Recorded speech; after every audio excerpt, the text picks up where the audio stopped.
It was certainly, the idea of a fourth one after finishing Pirates 3 was, somewhere in the back of your head you were thinking, I sure hope so, I sure hope so.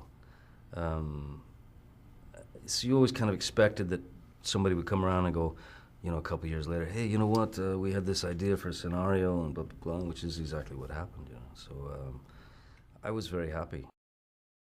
The main quest is Fountain of Youth. Obviously, there are several kind of outside interests of the Fountain of Youth. There's King George of England, there's the Spanish, and there's the pirates, Blackbeard. I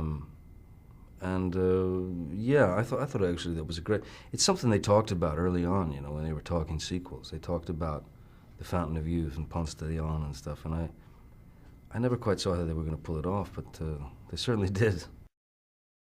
The beauty of the character of Blackbeard is on the surface he seems or appears to be a rational man, but then the more you get to know him, he's a stone cold killer, and without an ounce of heart, not a thing in him. He would screw over anyone and everyone to get to his objective.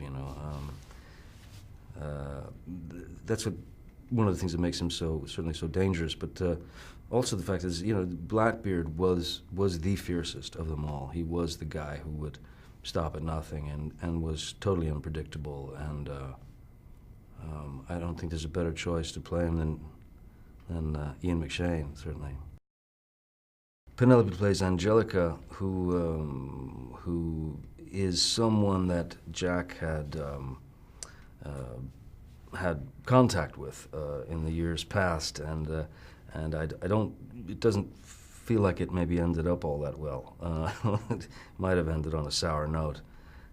Turns out that Penelope is the daughter of Blackbeard, and he has accepted her into the fold, and she is his the love of his life. And so when Jack is hauled into Blackbeard's world, it makes it just that much harder to get through. It just makes it a little bit more difficult. She has another agenda.